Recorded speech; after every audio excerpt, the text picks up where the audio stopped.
Suid-Afrika gaan een of ander tyd gebalkaniseer word. En ek dink om die minste bloedvergieting in so 'n situasie potensieel te probeer bewerkstellig, gaan dit op so vredevolle moontlike manier moet gebeur. Maar wat dat dit moet gebeur is eenvoudig die realiteit. Ja, Suid-Afrika is net 'n te groot land met te veel verskillende kulture in een. my logiese reaksie op gaan wees, Willem, het jy nou gek geword? Is dit werklik wat jy vir my sê?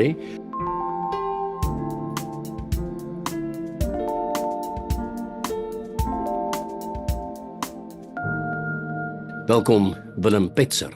Willem is 'n baie bekende Suid-Afrikaner. Hy is 'n Afrikaanse sosiale media aktivis. Ek sou sê hy's 'n konservatiewe man. Sommige mense sou sê hy is verregs.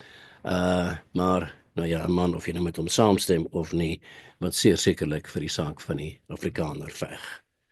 Welkom Willem. Baie dankie. Willem, ek wil graag met jou gesels in die hart van die saak oor die gebeure van die afgelope week. Donald Trump se bevel, executive order, die besoek van die mense van AfriForum en Solidariteit en dit gons in Suid-Afrika. Maar eers, net terwille van die luisteraars wat jou nog nie ken nie, kom ons begin die ABC met waar kom jy vandaan? Ek het jou al die vraag gestel by ons ontmoeting nou net. Waar was jy die dag gewees toe Nelson Mandela sy verskyning op die Suid-Afrikaanse verhoog gemaak het, toe hy as 'n vrye man die groot wêreld ingestap het? En waar en hoe word jy 'n Afrikaanse aktivis?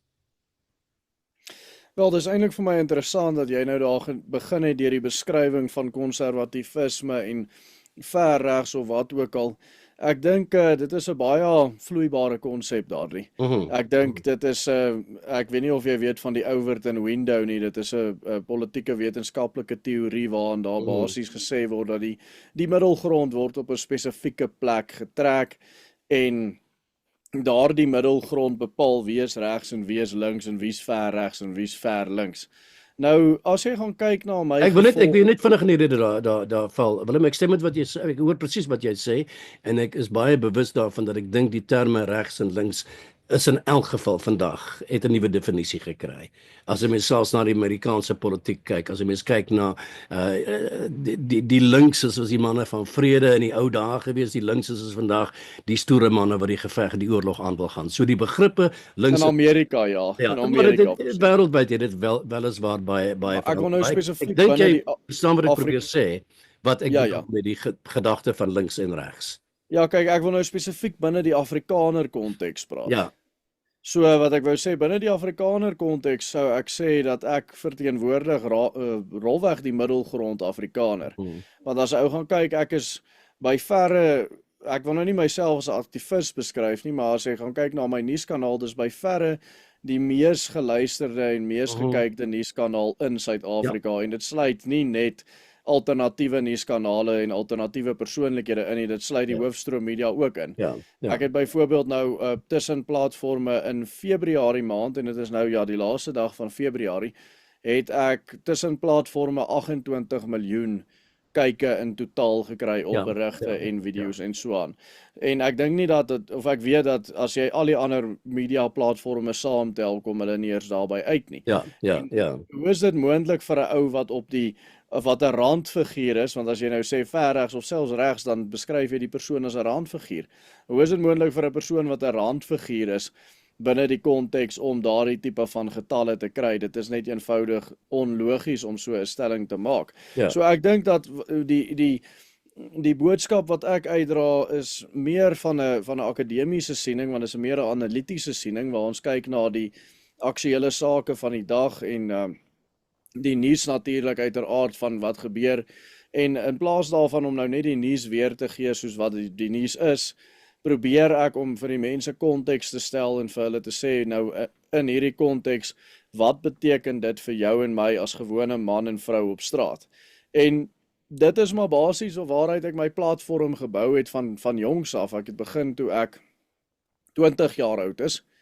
Ek is nou 28 jaar oud, so dis nou 8 jaar wat ek daarmee besig is en dis in daai 8 jaar wat ek my wat ek my gevolg en my platform gegroei het na waar dit is vandag, en ek dink vandag het ek redelik die oor van die oorgrote meerderheid Afrikaners. Help my net om daai definisie nou duidelik te maak. Ek het nou die dag 'n artikel in Nuus 24 gelees, waar ek dink dit was Rolf Meyer gewees wat die artikel geskryf het, waar hy praat van die 30% van die mense wat destyds nie vir die referendum gestem het nie. Hy sê dis die ouens met die wat so luidrigtig op hierdie stadium te kere gaan. Met ander woorde, dis julle ouens. Sê jy vir my eintlik nee, jy verteenwoordig nie daai groepie wat ons destyds as regskonservatief sou beskryf het nie.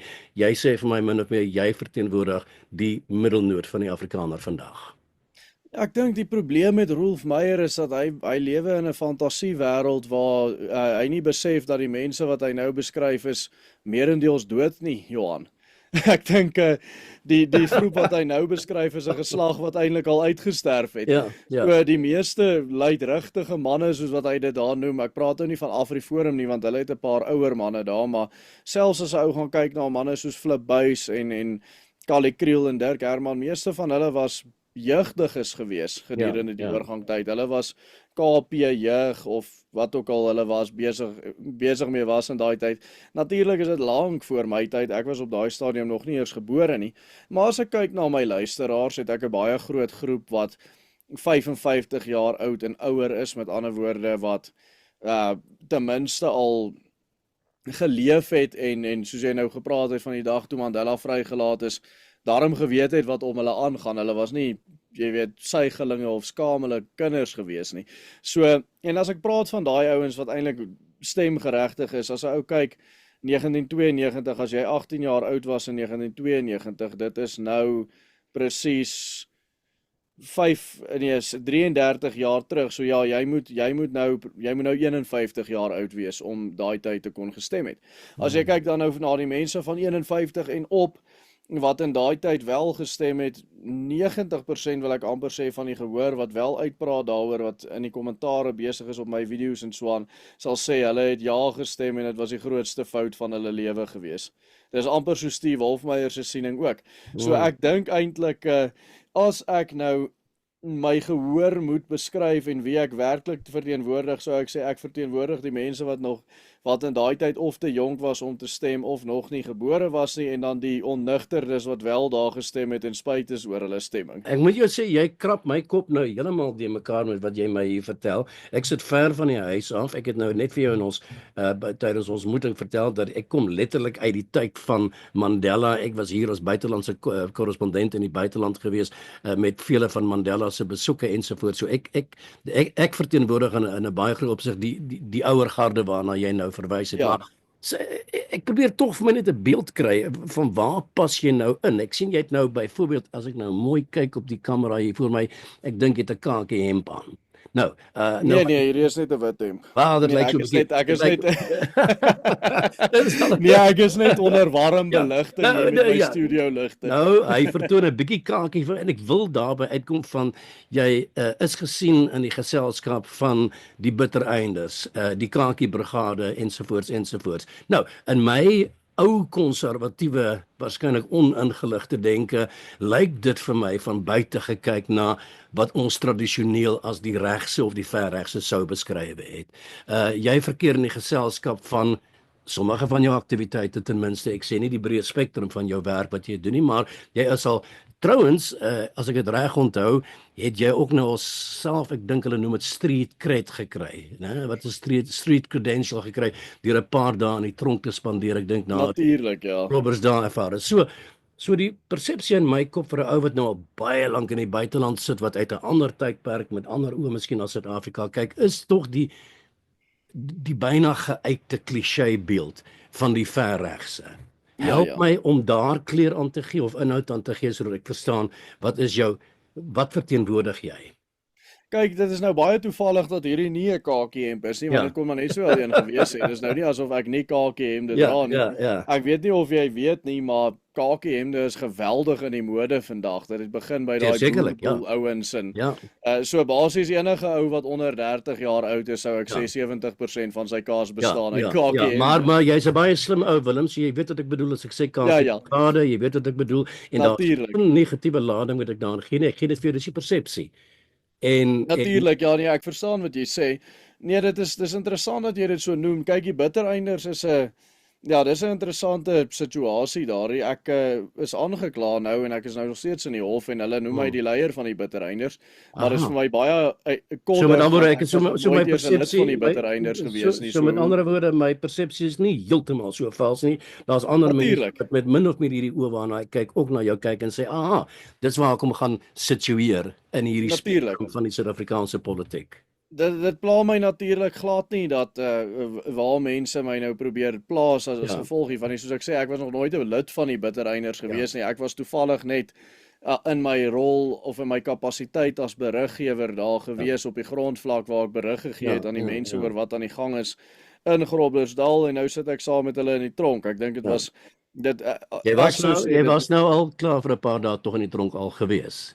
Ja, 8 dae daai tyd. Ek dink dit in my mening was dit 'n menseregte vergryp gewees om my daai dag daar te arresteer waar ek as beriggewer opgetree het net omdat hulle nie hou van wat ek te sê gehad het. Oor wat daai dag aan die gang was nie. Ons sal sien wat gebeur met die strafregtelike saak wanneer hy nou uiteindelik aangaan. Dit is al meer as 'n jaar terug wat hy begin het.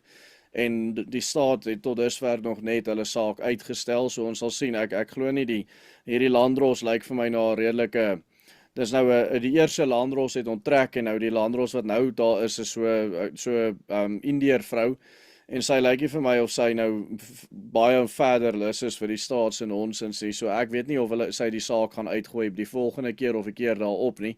Ek kan nie sien dat die staat met die saak gaan voortgaan nie want hulle het regtig nie 'n saak nie. Ons het alreeds ons siviele eise teen die polisie en teen die staat en teen die minister en jy weet mos teen wie almal jy nou moet eis as jy eis. Het ons reeds ingedien by die Hooggeregshof. Ons wag nou net vir daai strafregtelike saak om klaar afgehandel te word. En dan gaan ons met alles in ons gaan ons kom vir die staat en kyk of ek soveel as moontlik geld uit die staat uit kan kry vir daai 8 dae wat ek in die tronk geslaap het en ook natuurlik die skade wat my naam daaraan gelei het want soos jy sê jy het dit eintlik my argument nou vir my gemaak toe jy nou sê dat dit hierdie beeld geskep van my en soos jy sê daar is tog mense daar buite wat hierdie beeld van my het as gevolg van dit wat die polisie daai dag gedoen het, die menseregte vergrype wat die polisie daardie dag gepleeg het. Maar om terug te kom daarmee, dit pla my nie werklik of mense my nou wil etiketeer soos dit nie, want op die einde van die dag verloor jy 'n klomp mense wat ek wil amper sê bevooroordeeld is teenoor jou as mens as gevolg van die beeld wat die media en wie ook al van jou daar buite geskep het. Maar ek het net daai ou nodig om een van my video's te kyk. Ja. Nee, laat ek dit net ook vir jou baie duidelik vir jou maak, Willem. Ek mag jou dalk oppervlakkig so etikeer, maar ek neem hoegenaamd die standpunt in dat dit is 'n omskrywing of 'n beskrywing akkuraat van wie en wat jy verteenwoordig nie. Nee, dis reg Johan, ek sien jou as 'n joernalis wat vra en ek antwoord jou vrae, so jy hoef nie jou vrae te verdedig aan my. Of jy nou kankie dra of nie, dit is my nie so interessant nie. Ek het ook absoluut niks teen die manne van die bittereinders nie. Ek verneem van TV, hulle doen ook al baie goeie dinge. Ek maak geen uitsprake daaroor nie. Ek wil weet wie jy politiek waarvoor staan jy, want jy trek baie aandag. Ek sal nou nie sê jy is al bekend in Nederland nie, maar jy is al hier op Nederlandse televisie gesien. So jy loop al 'n lang pad, hierdie pad van jou, en ek probeer vandag vir my agter te kom, wie is hierdie man Willem Petzer, waaraan glo hy, wat is dit wat hy wil hê, waarheen wil hy ons vat in die toekoms, en hoe breed is dit verteenwoordiging van die denke van die gemiddelde? Ja, dis interessant dat jy daai Nederlandse televisie excerpt noem. Dit is nou nie my trotste excerpt op Nederlandse televisie nie. Ek dink ek het baie uit daai uitgeleer met daai interaksie met daai spesifieke joernalis. As ek ooit weer met 'n Europese joernalis te doen kry, dan sal ek seker maak dat elke sin wat ek sê kan nie aangehaal word buite konteks nie. So met ander woorde, ek gaan nie 'n storie vertel en dan later die konteks vir daai storie gee weer, soos wat ek daar gedoen het nie, want hy het toe nou net die storie gevat sonder die konteks en toe het hy my soos 'n idioot probeer laat lyk. Ja, ek is baie ek woon al vir lank genoeg in Nederland om dit goed te herken, en ek het al vroeg herken wat is die spel waarmee hierdie man besig was, maar dit is ook nie vir my so ek het baie geleer uit daai hoe kan ek dit stel, kort dokumentêr of wat ook al jy dit wil noem. En so as ek weer met 'n Europese joernalis te doen kry, sal ek maar op eierdoppe rondom hom loop. Ek sal nie Ja, hy gaan nie soos jy maak en die volle gesprek opneem en dan die volle gesprek uitsaai nie. Ja, Hy ja. gaan jy weet soos dat die kinders in die kleuterskool maak as hulle uitknipsels uit 'n koerant uitvat en dan maak hulle so halfe woorde slaai daarso en skryf iets wat nie in die koerant gestaan het nie. Ja, ja. Dit is wat hy daar gedoen het. In elk geval, so dit is vir my vreeslik interessant, maar ek dink ook daarom op die ou einde van die dag, jy verloor dalk mense as sulke dinge oor jou pad kom, maar op die ou einde die dag as hulle die eerste keer vir jou na 'n video van jou gaan kyk, dan weet hulle wie jy is en dan kan hulle jou argument hoor uit die perd se bek uit en ek dink dit is waar jy die mense werklik wen en hulle hou. Ja, en daai argument is waaraan ek belangstel. Ek wil graag weet hoe ek wil dit vir myself verduidelik en net ten opsigte van die Nederlanders. Ek woon nou al vir 'n lang tyd hier. Laat ek dit vir jou net gou vertel. Ek het onlangs meegewerk aan 'n dokumentêr oor die lewe van Klaas de Jonge, wat sekerlik vir jou bekend sal wees. En ek het hard gewerk om 3 mense uit Suid-Afrika hiernatoe uit te nooi. Een van die mense was 'n slagoffer in die 85 Pretoria bomaanval gewees. Die man het al 2 sy bene verloor. En dit was my hoop en my absolute missie gewees om ruimte te skep binne hierdie dokumentêr om die Afrikaners spesifiek en hierdie mense, die slagoffers van hierdie bomaanval spesifiek, ruimte te gee om hul verhaal te vertel. En ek was altyd diep teleurgesteld in die eindproduk wat 'n geuite produk met 'n geuite visie oor Afrikaans, oor Suid-Afrika en oor apartheid weergegee het. So ek weet presies wat daai Nederlandse dokumentêrmaker met jou probeer doen in die boodskap wat hulle hier verkondig en ja, wees op jou tone in die toekoms wat dit aanbetref. Ek het nogal uitgesien daarna. Wat verwag u? Hoe jy betrokke was, waarom jy daarbey betrokke was. Ja. Ek wil net vir 'n oomblik 'n bietjie teruggaan na die tronk toe waar hy was. Ek het nou reg soos ek gesê het met TV Wessels ook gesels en ek het nog altyd geniet om sy ervaring met hom te kon deel. Vertel my net somme vir die lekkerte daarvan. Nou is ek so 'n bietjie tongnetjies as ek dit mag wees. Kyk, dit was inderdaad nie lekker geweest nie. Ja.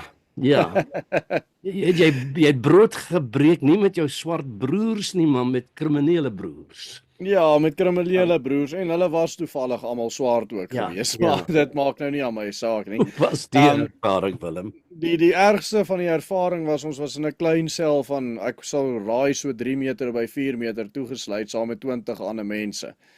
So daar was nie eers in die aande dan gooi hulle sulke stoeimatte op die vloer waarop jy nou moet slaap. Maar daar's nie eers plek vir almal op die vloer om te slaap nie. So die helfte van die ouens moet maar sit of staan en slaap en beurte maak om te slaap. Ons 4 ouens het daar in die hoek, ons het ons al half 'n fort geskep en laar getrek in die hoek van die sel.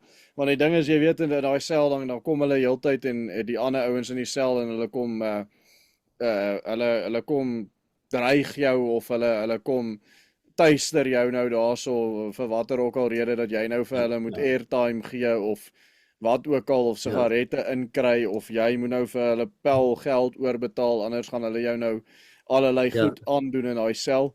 So ons het so half voor daar in die hoekie van die sel gehad en ons het altyd eenhou gehad wat maar wag gestaan het.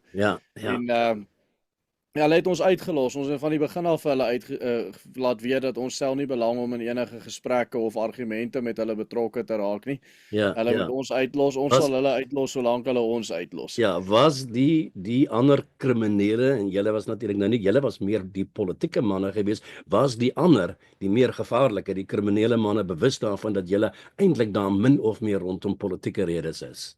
Of dat ek politieke kleurtjie het? Hulle was redelik bewus daarvan gewees, want ou François het hulle presies vertel waarom ons daar is.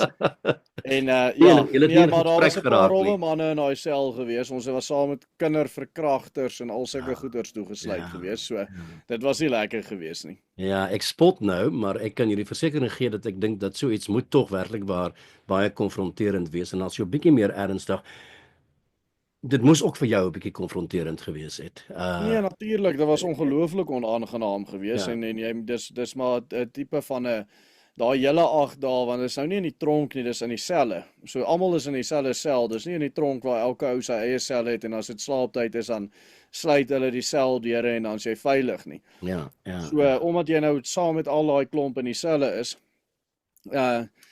as jy maar heeltyd jou adrenalienpomp maar 24/7, jy's Ja, totaal in al die heeltyd in daai veg of vlug modus en jy slaap miskien 1 of 2 ure 'n nag.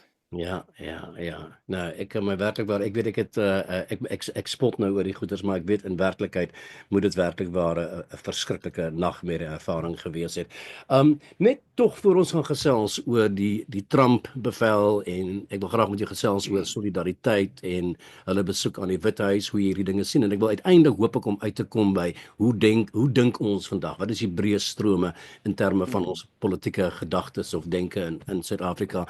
Wil jy nie vir my net so 'n idee gee van waar begin jou reis met die Suid-Afrikaanse politiek as jong mens? Waar kom dit My vandaan? oupa se broer en sy vrou en dan natuurlik hulle seun, my ma se neef is op by plaas aangeval en my oupa se broer en sy vrou is vermoor in 'n rasseaanval, baie spesifieke, baie erge rasseaanval, erge marteling ondergaan, daar's in hulle bloed op die mure geskryf. Dit was nogal baie erg geweest. Hoe oud was jy toe gewees, Willem? Of watter leeftijd? 17 jaar oud. 17, ja. En toe ons nou die nuus daaroor begin lees en ons kom agter nee, maar hierdie tipe misdade word maar onderdruk en jy mag nie sê dit was 'n rasseaanval nie, ten spyte van die feit dat die ou marteling toegepas het en hy het in hulle bloed geskryf op die mure.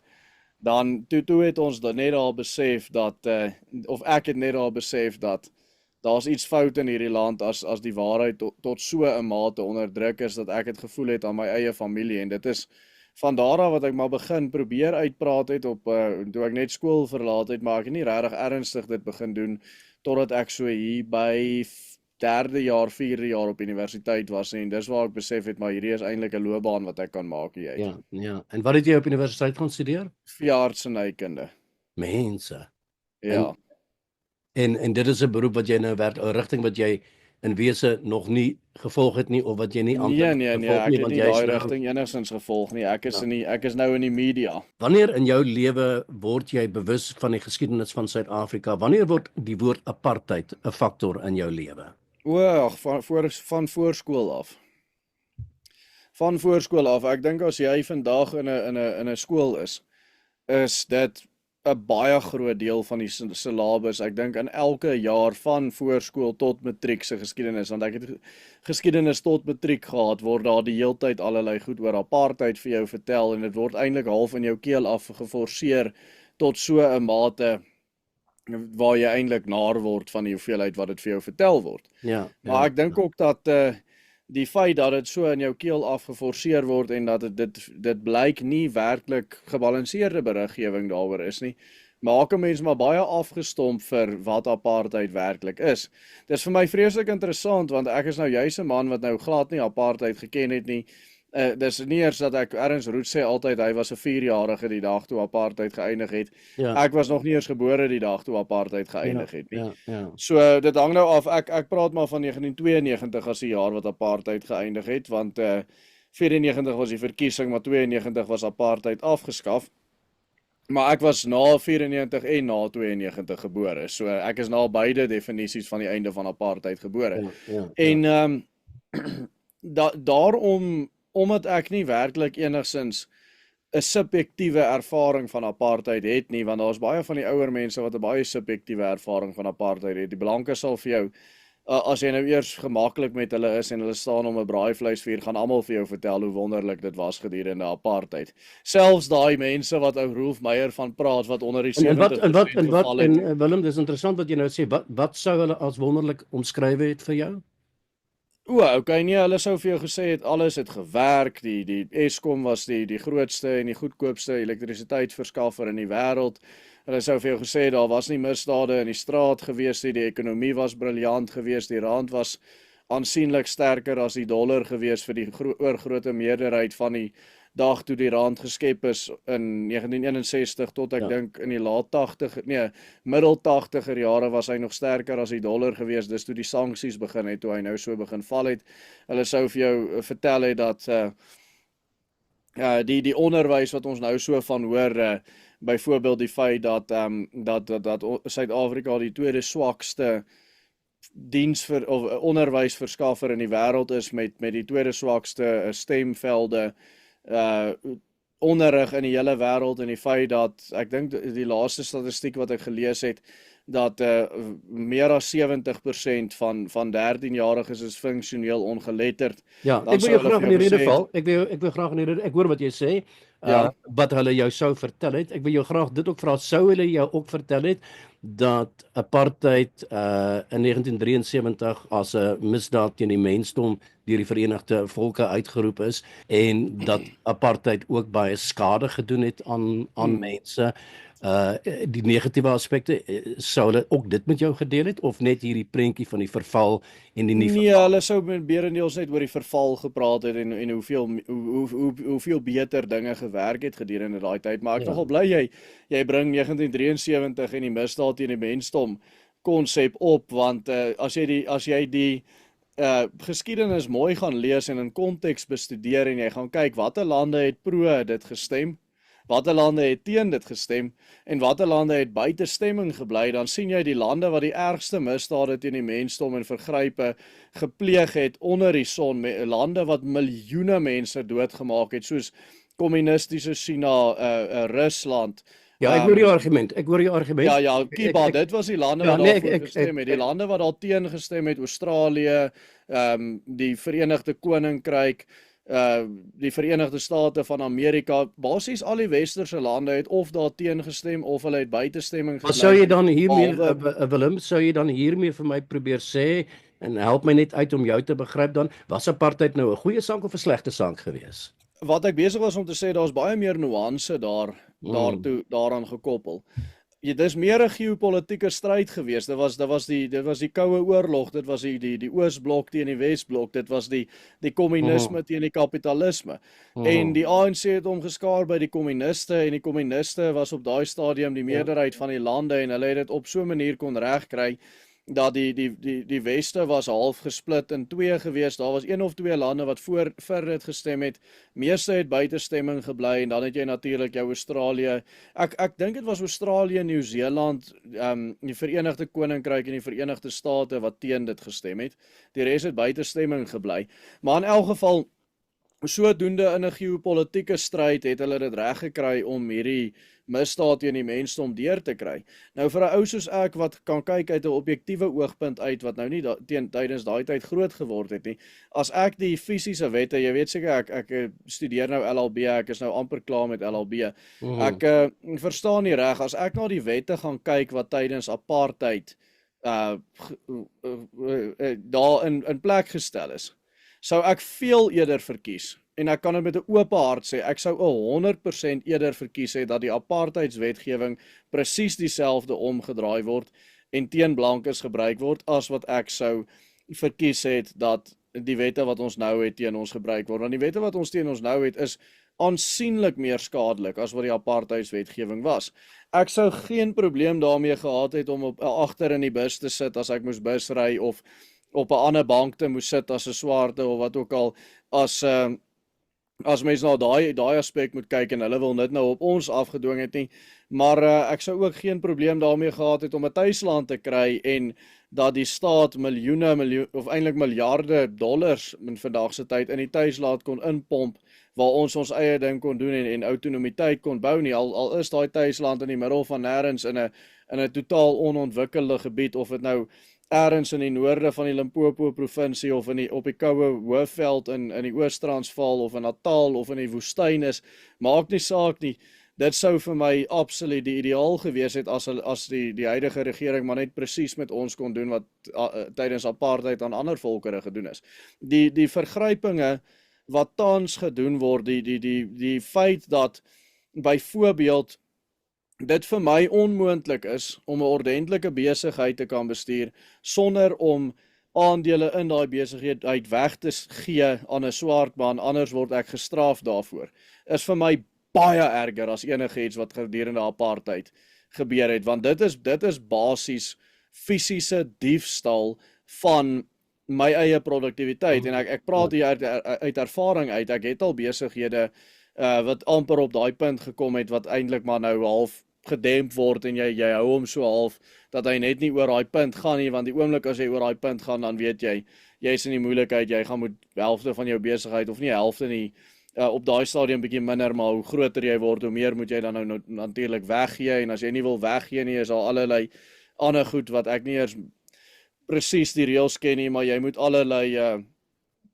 reëls aan voldoen waar jy eintlik dan nou maar geld moet weggee elke jaar vir allerlei projekte wat jy nie noodwendig mee saamstem of aan wil deelneem nie. So ek dink die breë basis swart ekonomiese bemagtiging is erger as enige wet wat gedurende apartheid gemaak is teen blankes. Dit is aansienlik erger op enige meetbare, logiese, rasionele vlak. Jy kan altyd 'n emosionele argument voer van nee, maar kyk, mense se menswaardigheid is so erg aangetast omdat daar vir hulle gesê is hulle is minder of hulle is nie waardig om in die samelewing te wees nie. Maar op die einde van die dag is dit net emosies en dis nie iets wat ek enigstens ervaar het in my lewe nie. Ek is lank daarna gebore. Sou jy sê Willem, sou jy sê dat daar's dalk net 'n kans dat die meerderheid van swart mense in Suid-Afrika dit wel emosioneel ervaar en dit wel anders dan daarna kyk en Natuurlik. Want eintlik wat die indruk wat jy nou by my wek, en weer eens help my as ek dit nie reg sien nie, maar die indruk wat jy by my wek eintlik nou is dat apartheid behalwe nou en jy vir my vervlak dit na 'n woord soos behalwe die emosies van mense hoe mense daarmee emosioneel omgaan, skep jy tog vir my die beeld van iemand wat glo dat apartheid nie werklik skade aangerig het aan die swart mense van Suid-Afrika nie. O nee. Ek dink apartheid het skade aan almal aangerig, maar ek dink die skade begin al voor apartheid. Maar kan ons nou net praat oor wat se skade sou jy dan sê het apartheid aan swart mense aangerig, want ek wil nou ek sou nou in Engels sou ek nou gesê het blow me out of the water. Vertel Willem vir my dan werklik waar dat die hele wêreld wat gekant was teen apartheid, die hele stryd teen apartheid, die V1 se benoeming van apartheid as 'n skandvlek teen die mensdom, dit is eintlik almal nonsens. Dis nie nonsens, maar net 'n geopolitiese spel. Is... Nee, maar jy sê jy reduseer dit na 'n geopolitiese spel en dit nie werklik waar 'n vreeslike swaar impak gehad op 80% van die land se bewoners nie. Dit is min of meer wat ek hier uithaal. Ek kan dit nie anders. Kyk, laat ek dit vir jou so stel. Ek wil eintlik maar my ander punt klaar gemaak het, maar kom ons kom terug na daai punt wat jy nou net gemaak het. So, ek praat baie keer met swart mense in debatte en dan sal hulle vir my sê dat ek is nou 'n beneficiary of apartheid. En dan vra ek vir hom, maar is jy 'n beneficiary van die ANC se 142 rassewette teen blanke mense? Dan sal hy vir my sê nee, dan sê ek vir hom wel presies. Die rassewette teen blanke mense op die ou einde van die dag bevoordeel dit 'n baie klein groepie elite swart mense wat geweldig ryk word daaruit en geluk jy die apartheidsregering ook so pas beskryf. Maar dis presies hoe dit gewerk het. Ja, die 140 of 42 rassewette waarvan jy praat is, as ek dit reg verstaan, is min of meer direk gekoppel aan swart ekonomiese bemagtiging of ander regstellende aksies. Dis baie meer as net swart ekonomiese bemagtiging. Swart ekonomiese bemagtiging is net soos die wetgewing sê op ekonomiese vlak. Maar daar is baie meer wette as net ekonomiese bemagtiging. Daar is kwotas in elke moontlike aspek van die samelewing. Jy kan vir 'n 10-jarige wat 'n tenniswedstryd wen teen 'n swart seun, gaan jy moet verduidelik hoekom hy nie deurgedring het na die volgende ronde toe nie, maar die swart seun wat verloor het deurgedring, want dit gaan oor die feit dat hy die regte velkleur het. Dit is totaal en al belaglik. Die rassewetgewing in Suid-Afrika is so deurdrenk in die samelewing dat daar regtig nie 'n aspek van die hele samelewing is wat nie deur rassewette in Suid-Afrika beheer word nie. Soos ek sê, dit is iets so belaglik so sport. Wat maak dit saak, Johan? As ek vir jou sê, hoekom is dit nodig om 'n 10-jarige kind te victimiseer wat in 'n skool presteer in 'n sport net omdat daar een of ander sogenaamde sondes is? Wat help jy daai swart seun wat nou deurdring na die volgende ronde toe net omdat hy swart is?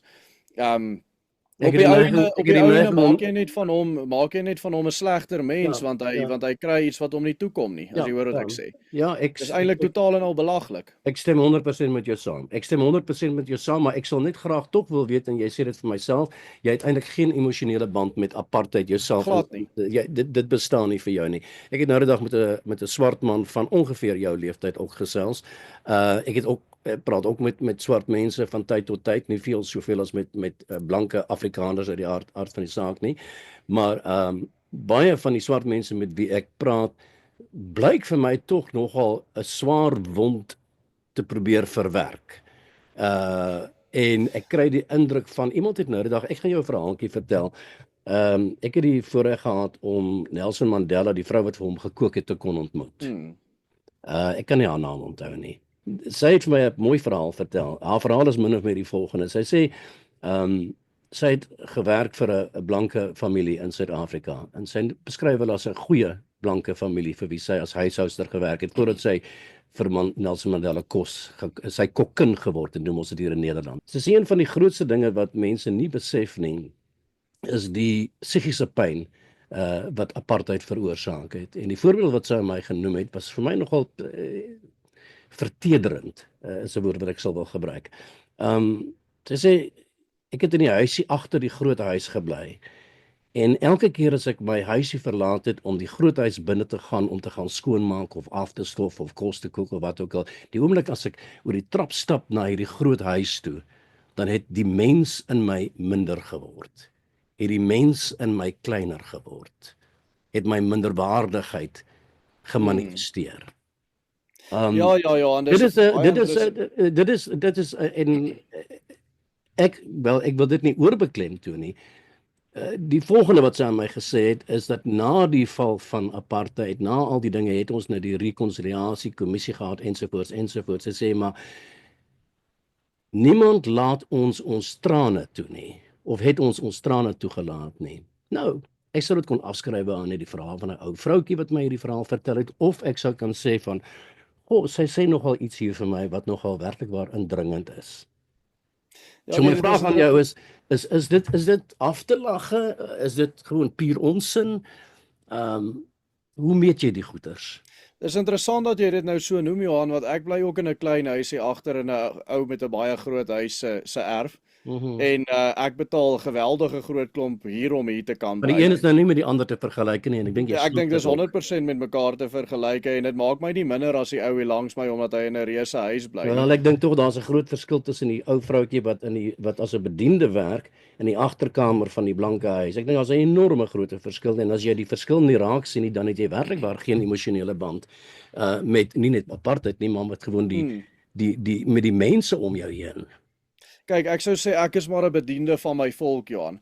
Ek wou terugkom by jy's 'n mondige, uiters intelligente man wat op universiteit gestudeer het en wat ruimte het om jou verhaal te vertel en wat dit ook doen en wat die reg daartoe het. Al wat ek vir jou is vra, en dis my vraag aan jou om te probeer verstaan, waar sit die gedagte?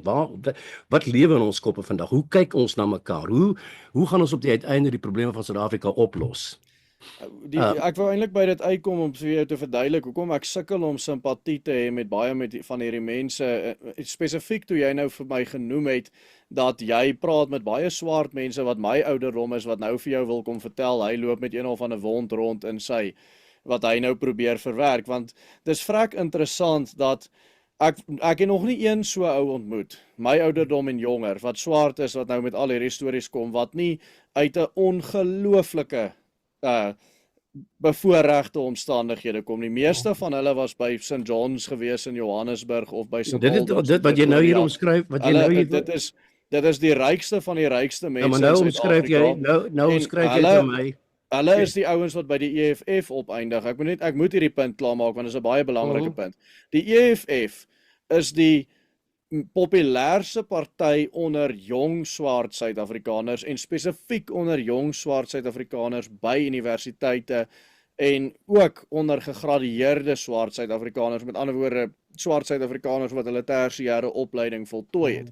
En meeste van hulle is so jonk dat hulle was eintlik maar stomme kinders gewees gedurende die einde van apartheid of hulle was na die einde van apartheid soos ek gebore.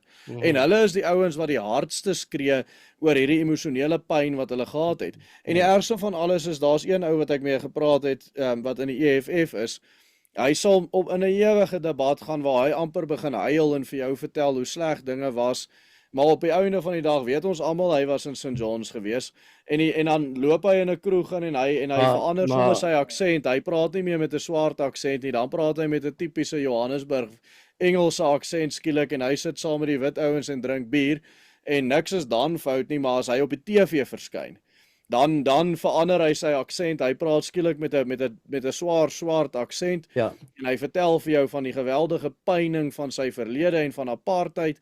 En as jy na sy geskiedenis kyk, dan kom jy agter sy pa is eintlik 'n baie bevoorregte ANC tenderpreneur wat ongelooflik bevoordeel is uit die nuwe Suid-Afrika.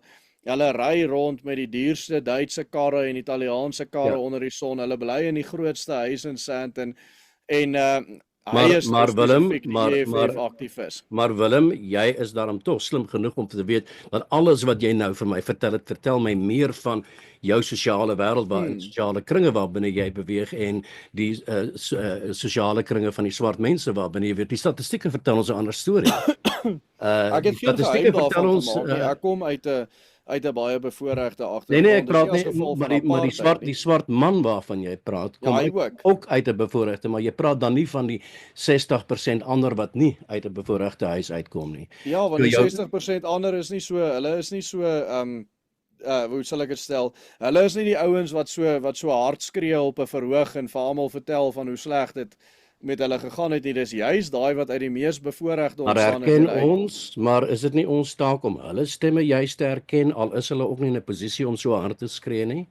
Kyk, die ding is hulle nie ons praat nie van ek het al geweldig baie dokumentêre gemaak en gehelp maak saam met Europese filmspanne, veral dies wat nou nie die staatstelevisie is wat my die onderhoud mee gevoer het nie, maar meer onafhanklike ouens wat meer vir die waarheid probeer gaan.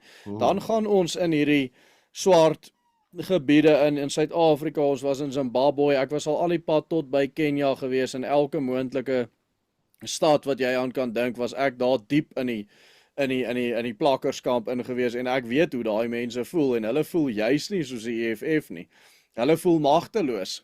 Hulle voel nog slegter as wat hulle gevoel het tydens apartheid. Hulle sê vir jou maar hulle word al hierdie dinge beloof en niks gebeur nie, dinge word net al hoe erger. Ten minste kon daai dame wat jy nou van gepraat het, as sy nou vandag nog lewe, ek weet nie of sy doen nie, en sy is in dieselfde omstandighede waarin sy nou is, sal vir jou baie maklik ook sê, maar ten minste kon ek 'n brood bekostig, nou kan ek nie meer 'n brood bekostig nie. Ten minste kon ek agter in daai ou se erf gebly het in 'n netjiese klein huisie, want vandag is dit nie meer behaalbaar nie. Ek was nou besig om vir jou te vertel, ek bly ook in 'n klein huisie agter in 'n ou se erf met 'n groot erf hier in Waterkloof. Jy weet hierdie huisie waarin ek bly was die bediende kwartiere gewees. Maar nou word hy uitverhuur aan iemand soos ek wat dalk 'n jong man is wat nou nog nie geld het om my eie huis te koop nie. So ek huur nou daai ou bediende kwartiere en dit is die geval van al hierdie ou reuse groot huise hier in Waterkloof. Amper almal van hulle het hulle bediende kwartiere omskep in woonstelle waarin hulle huurders het wat daarin bly. En daai woonstelle is nou die inkomste wat hulle brood nodig het. Meeste van hulle kan nie bekostig meer om dit nie te doen nie. So as hulle 'n huishulp of 'n skoonmaker of 'n kok of wat ook al dit is het in daai huis, dan moet daai persoon in 'n taxi klim en van Mamelodi afry in die oggend 5:00 en hulle moet weer in 'n taxi klim en terugry Mamelodi toe. Dis die realiteit vandag. Die ander realiteit is op plase. Op plase was daar altyd, ek wil amper sê, klein dorpies gebou vir die swart volk wat daar so gewerk het. Vandag kan jy dit nie meer doen nie. Want A, jy stel jouself bloot aan plaasaanvalle en B, daar's nou soveel wette wat sê dat as daai persoon vir X hoeveelheid jaar op jou plaas gebly het, dan is jy 'n deel van jou plaas onverskillig. Hoe belaglik is dit nie? So wat doen die boer? Hy gaan nie daai ou vir 20 jaar op sy plaas laat bly as hy weet dat na 20 jaar is hy helfte van sy plaas aan die ou verskuldig nie. Hy sê vir hom nee, hy gaan bly in die plakkerskamp. Jy kan nie meer hier bly nie. So op die ou einde van die dag is daai ouens die mense wat die meeste suffer as gevolg van die ANC se eie rassistiese wetgewing, maar ek as 'n blanke is ook iemand wat net soveel suffer onder die ANC se rassistiese wetgewing. Ja. Ek kan ook nie my volle potensiaal bereik nie, alhoewel ek baie meer kan bereik. En ek bedoel, daar's soveel mense wat saam met my op skool was, wat ongelooflike goeie kwalifikasies het, baie ingenieurs. Hulle kan nie werk kry nie. Daar sit hoeveel van my vriende in Nederland, want dis alwaar hulle kan werk kry as ingenieurs, en hulle werk in Nederland vir 'n baie goeie salaris, maar dan sal ook die wat nie die land wil verlaat nie, dan begin hulle nou maar hulle eie besigheid, en dit is hoe hulle 'n lewe maak. En dis interessant, solidariteit, wat jy ook gesê het, jy graag later wil bespreek, se navorsingsinstituut het bewys, dat onder die Afrikaner in 1990, as jy kyk wie was die superrykes gewees, ek dink dis die top 1% van mense met inkomste. Meeste van hulle in 1990, ek dink dit was oor die 90% van hulle, was mense wat iets soos 'n ingenieur was, wat vir een of ander groot maatskappy gewerk het, in 'n hoë posisie. Vandag is dit totaal en al omgekeerd. Daai top 1% van mense van inkomste verdien, wat mense verdien, daai individue, vandag is dit meer as 70% van hulle is self-employed. Want ek kan nou nie die Engelse woord daarvoor onthou nie. Hulle het hulle eie eenman saak wat hulle nou maar daarso agteruit hulle bakkie uit bedryf, en dis hoe hulle goeie geld maak. En dit wys net vir jou dat die top mense van my geslag word nie toegelaat om top posisies te beklee binne die staat, binne Denel, binne Krygkor, binne Sasol, binne Eskom, enigsins nie. Al wat hulle kan doen is hulle kan sonpanele opsit, en dan word hulle 'n miljonair so. En hulle maak maar geld uit die ANC, of in plaas daarvan dat hulle die ingenieur is wat by Eskom sit en Eskom help red, is hulle besig om geld te maak uit Eskom se eie onbevoegdheid uit deur sonpanele op te sit vir ander mense. Hierdie stuk van die gesprek was min of meer afgelei of het gevloei uit die uitspraak wat jy gemaak het van mense van my geslag wat om die braaivleisvuur staan en jou vertel van hoe dit was in die tyd van. Ek wat probeer om agter te kom of daar in jong mense ook een of ander emosionele band is, 'n begrip is, en ek sê nie daar moet 'n begrip wees nie, maar of dit wel bestaan vir waaroor apartheid gegaan het. Hoekom die PN in 73 dit as 'n aanklag teen die mensdom bevind het? Hoekom die wêreldgemeenskap homself aan die kant van die bevryding geskaar het, en hoekom die groot vreugdevure uitgebars het in 94. Ek onthou die ballonne wat hier opgestyg het in die strate van Amsterdam vir 'n vry Suid-Afrika na soveel jare van 350 jaar van kolonialisme en 50 jaar van keilharde apartheid. Dus ek probeer alleen maar te verstaan of dit ook in die wese van die jong Afrikaner, die jong blanke mens ook nog 'n emosionele koneksie het, soos wat ek ek voel dis daai vreugdevure wat my familie gemartel en vermoor het. Dit is as gevolg van daai vreugdevure dat my oupa se broer, vir wie ek baie lief was, en my oupa se broer se vrou wat ek ook baie lief was voor, verkrag is en vermoor is en gemartel is. Dis as gevolg daarvan, as gevolg van hierdie keuses wat gemaak is, dat ons sit in die posisie van vandag. Dis as gevolg daarvan dat ek sien hoe sukkel my eie tydsgenote, my portiergroep, om 'n lewe te maak, en dis ongelukkig net die mees bevoegdes wat uitstyg en iets van hulle lewe maak. Die wat nie bevoeg is nie, krepeer maar. Hulle lewe nie in 'n situasie soos byvoorbeeld in Amerika, wat vir my interessant is, waar jy teen minimumloon kan gaan werk en uitstekende lewe nog steeds kan leef nie. Interessant, meeste van die ouens wat nie bevoeg genoeg is om ten spyte van al hierdie ongelooflike rassewette teen Afrikaners en teen blankes in Suid-Afrika steeds 'n lewe vir hulle self in Suid-Afrika te maak, die gaan juis Amerika toe. En dan gaan word hulle plaasarbeiders daar en hulle werk teen minimumloon daar. Maar hulle is net te dankbaar om daarvoor te werk, want vir hulle is dit 'n reuse groot klomp geld, want as hy hier in Suid-Afrika gewerk het, glo vir my, ek het mense wat vir my werk, wat uit 'n plek uitgekom het waar hy 3.000 tot 5.000 tot 10.000 rand 'n maand verdien het, Ek weet nie of jy die waarde van R10,000 'n maand ken nie, dis ongeveer €500. Ja. Jy kan nie lewe op €500 'n maand nie. Dit is onmoontlik, veral nie as jy 'n gesin het nie. So met ander woorde, die mense is net te dankbaar. Dan sien jy, as jy die politieke video's van Amerika kyk, hoe kla hulle dat die minimumloon te laag is en so aan en so voorts. En as jy nou by McDonald's werk en burgers teen minimumloon flip, dan kan jy nie eers enigiets bekostig nie. Eers daai ouetjies gaan oor see en hulle werk teen minimumloon en hulle stuur geld terug en dan kom hulle terug en hulle kan wel iets vir hulle self begin bou. Hulle is net te dankbaar. Dit is die verskil tussen ons en Amerika. Ek het hierdie gesprek met 'n Amerikaanse ou ook gehad en ja, dit is interessant hoe dit hoe die wêrelde verskil en ek dink dat die rede dat dinge so ongelooflik sleg is vir blankes in Suid-Afrika is 'n rede vir my om op te staan en te sê hierdie is my waarheid en hierdie is die waarheid en hierdie is die situasie waarin ons onsself bevind en ek glo ook dat ek het geen probleem dat as 'n swart stem opstaan en hy begin ook te praat oor wat is sy waarheid en wat is sleg van die omstandighede waarin hy leef nie, maar met jou dood eerlik te wees, Johan, soos wat ek vroeër in hierdie gesprek gesê het, ek het nog nie een jong swart leier sien opstaan wat regtig uit daai omstandighede uitkom nie. Meeste van hulle is so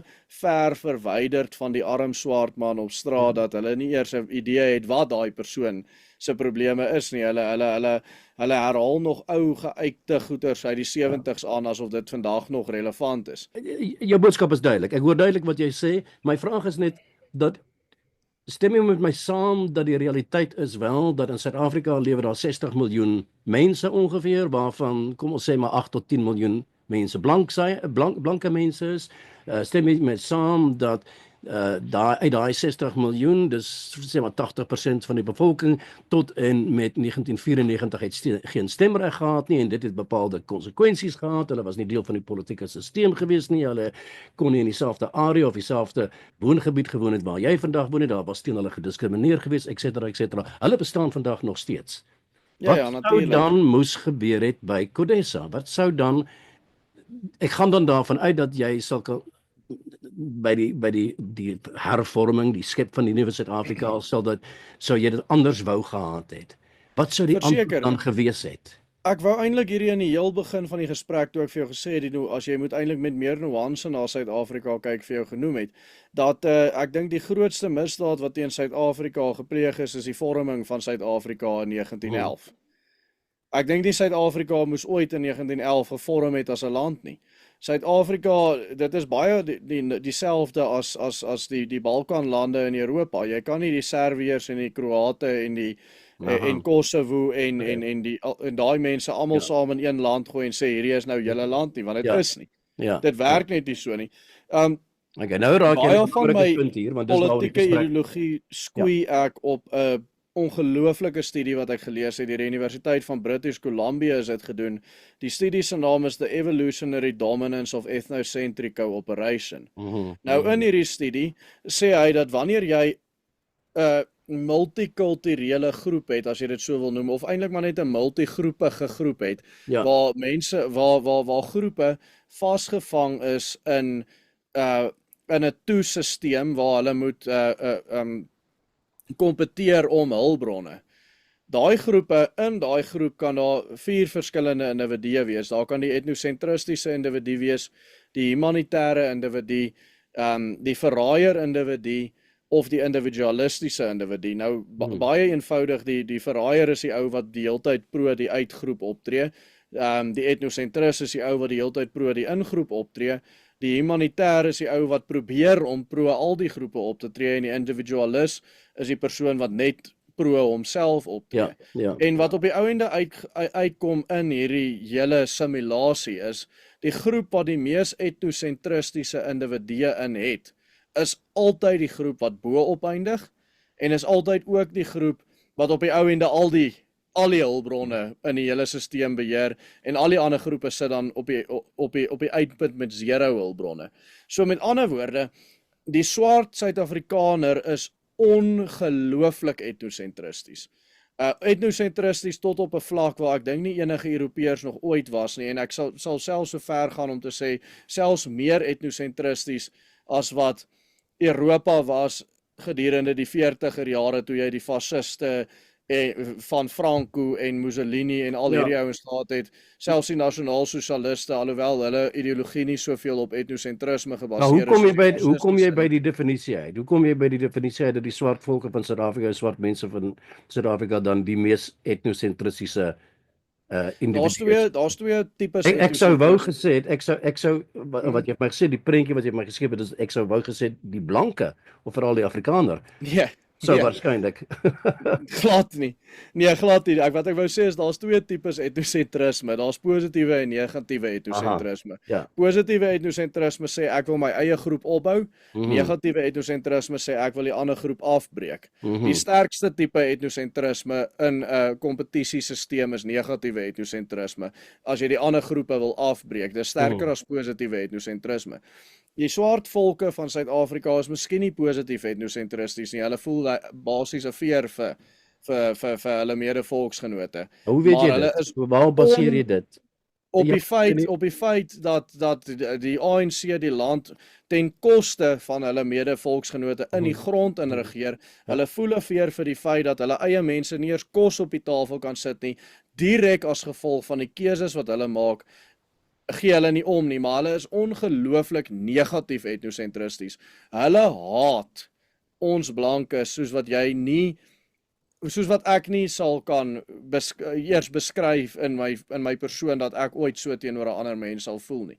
Die blote feit dat toe my familie vermoor is en ek sê iets daaroor, is daar duisende swartes wat daar op kommentaar kom lewer en sê, "Ja, dit is so wonderlik dat dit gebeur het en volgende kom ons vir jou pa," en dit is die tipe kommentare wat ek op 'n daaglikse basis kry. Selfs vandag nog kry ek heeltyd boodskappe op my Twitter van swart Suid-Afrikaners wat vir my sê hy gaan my ma kom verkrag en sulke tipe goed. Dit is dinge wat ek nie eers vir myself kan verbeel wat ek ooit aan 'n ander mens sal doen nie.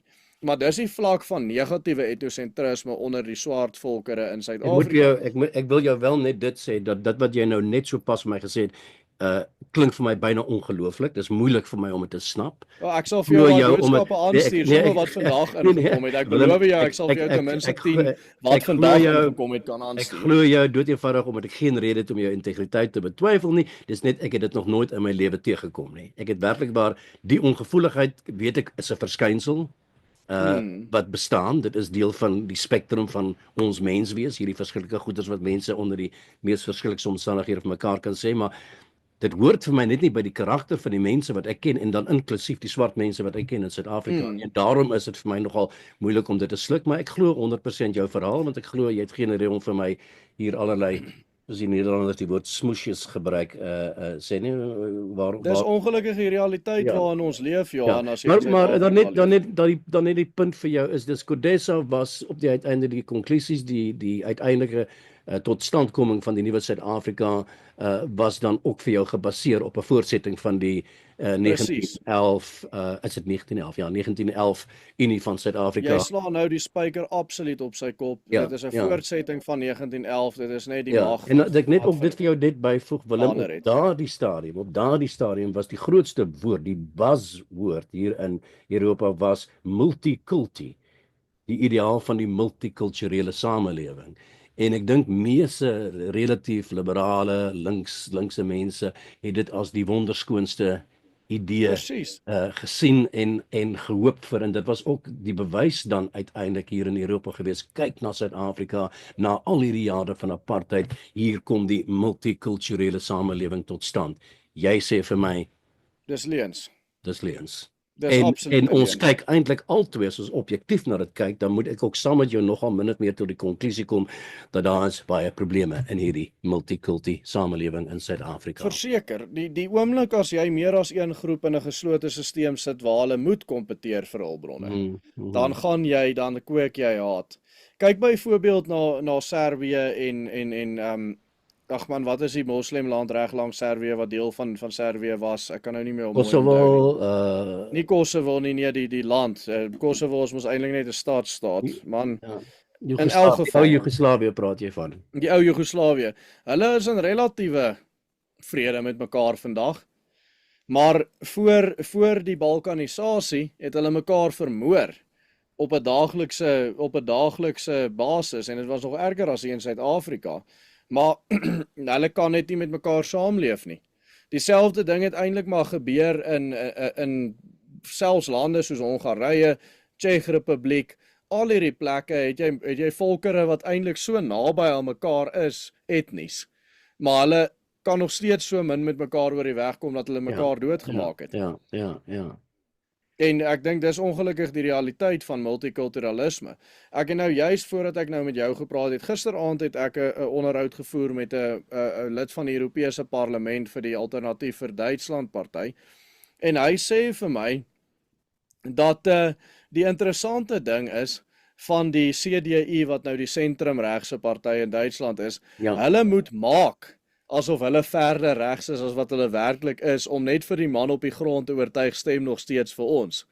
Want die mense op grondvlak in Duitsland is so moeg daarvoor dat hier 'n klomp mense is van Afrika af en van die Midde-Ooste af en van allerlei ander lande af wat nie Duitsland is nie, wat inkom in Duitsland is en hulle pleeg moord, hulle pleeg terroristiese aanvalle, hulle loop rond op die strate en vorm bendes op die strate waar hulle die meisiekinders tuister wat daar rondloop.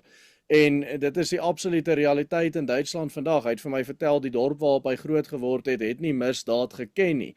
Daar was nie eers so iets gewees soos 'n ou wat papiere rondgestrooi het op die straat nie.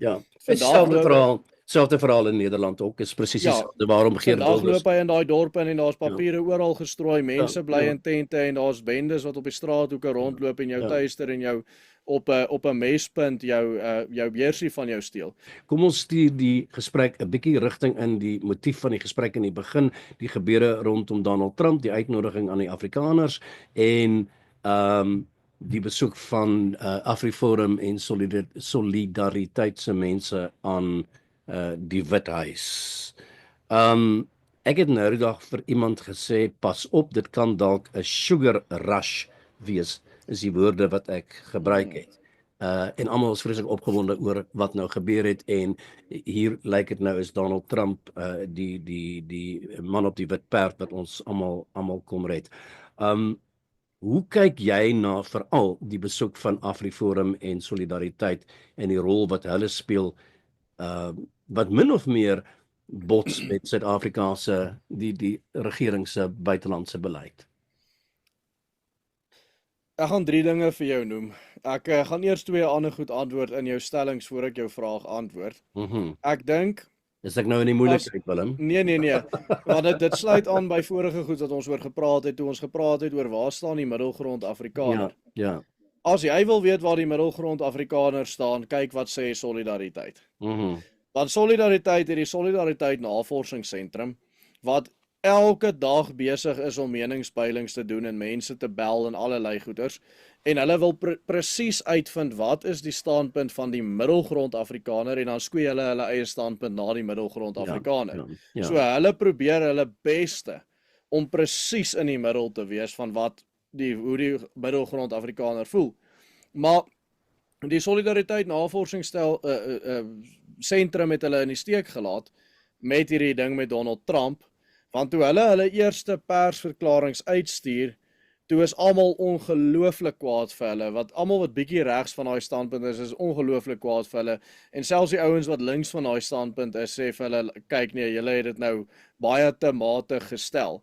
Toe moes hulle bietjie gaan baie vinnige damage control doen het, en hulle standpunte bietjie gaan verander het, en baie meer na regs begin beweeg het, net om hulle eie betaalde lede gelukkig te maak. Ek dink hulle het daar duisende mense verloor wat gesê het, hulle wil nie meer bydra tot Solidariteit en AfriForum nie, juis omdat hulle gesê het dat Solidariteit se standpunt teenoor hierdie gebeure in Amerika heeltemal te gematigd was, na hulle sin.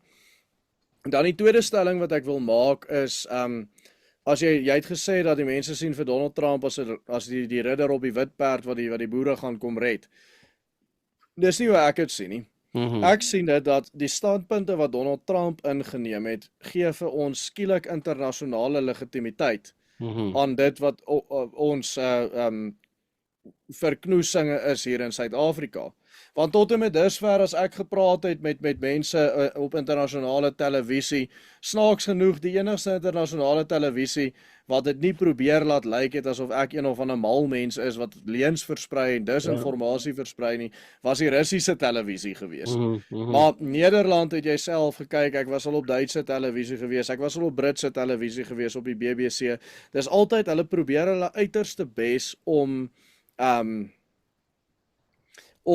dinge, jy weet, te laat blyk dat ek 'n leienaar is. Wat dink jy is die agenda van hierdie televisiestasies of van hierdie westerse lande wat dan op besoek kom en jou probeer in 'n hoekie te af te skilder as hierdie verregse Khaki brigade, bietjie gekke mense. Ek het nou die dag in 'n gesprek met TV verwys na die nuwe Eugene Ter Blanches en ek het die stelling gemaak dat die beeld van Ter Blanche verskriklik baie skade gedoen het aan Suid-Afrika en aan die Afrikaner hier in die buiteland. Wat dink jy is die motief? Daai wat jy genoem het van die feit dat die multikulturele samelewing was as die absolute ideaal onder die liberale Europeër aangeskryf is iets wat hulle verskriklik sterk aan probeer vashou. Ja. En ek dink ook dat die teendeel daarvan is waar as jy vir hulle kan bewys hoe ongelooflik sleg dinge in Suid-Afrika gaan, dan gee hulle baie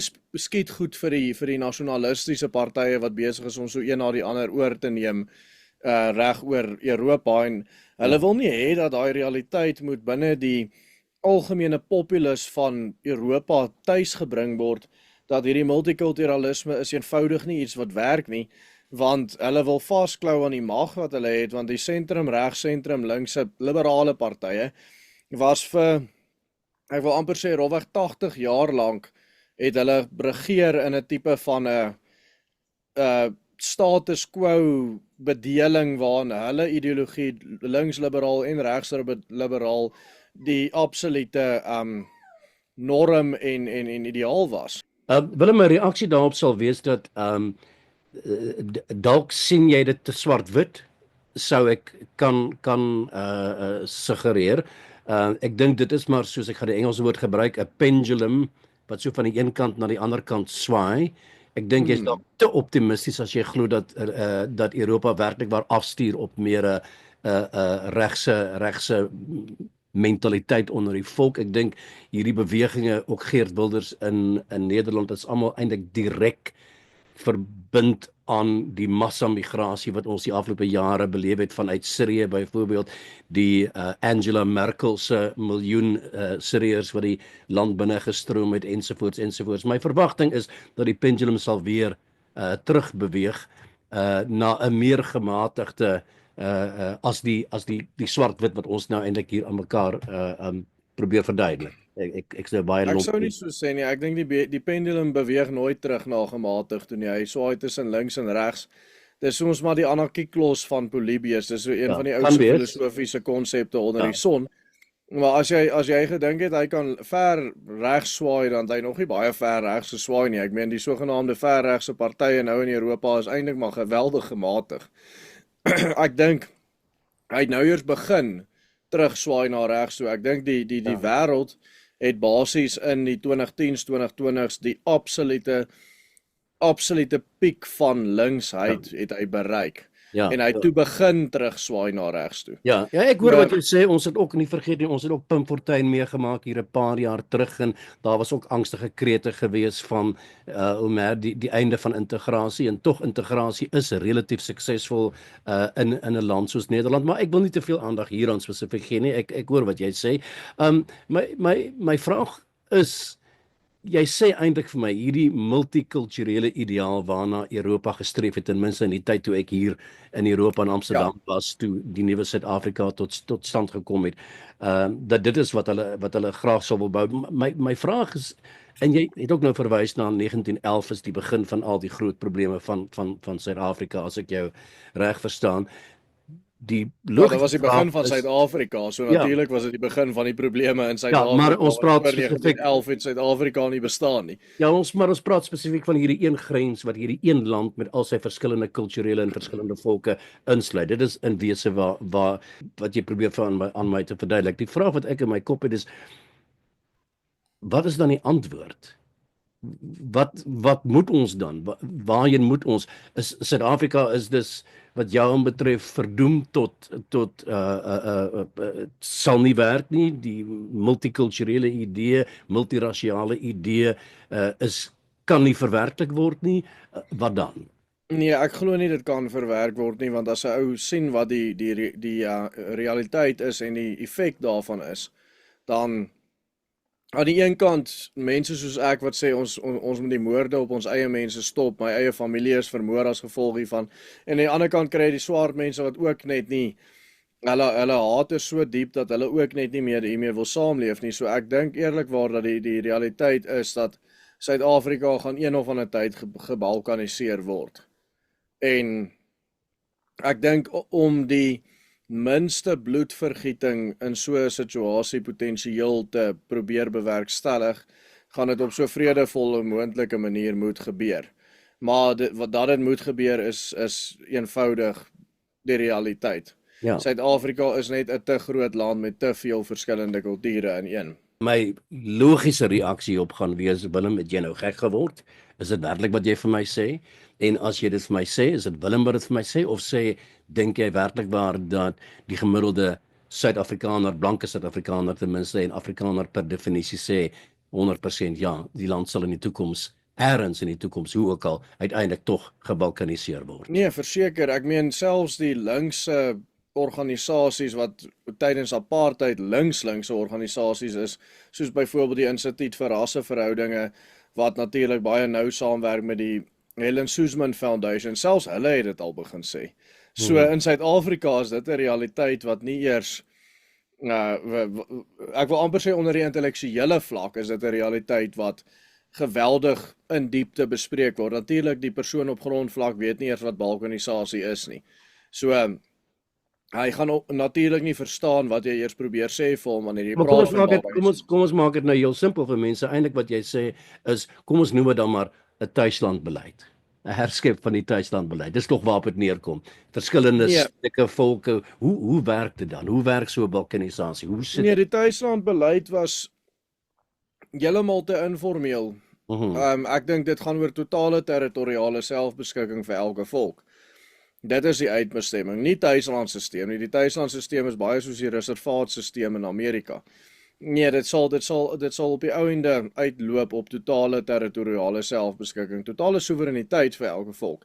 Interessant, Johan, 2 weke voor Donald Trump se uitspraak was al so 'n opname wat ek gekyk het van die Amerikaanse Kongres. En daar het 'n man opgestaan, ek weet nie eers wat sy naam is nie, maar ek dink hy was 'n Republikeinse lid van die Kongres in Amerika.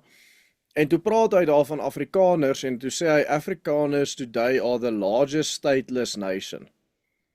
En dis die waarheid, miskien nie die waarheid nie, maar ons is 'n baie groot stateless nation. Ek weet nie wie sal die largest stateless nation wees nie, want daar's 'n paar, ek dink redelik groot volkere wat onder die Russiese ryk van vandag val.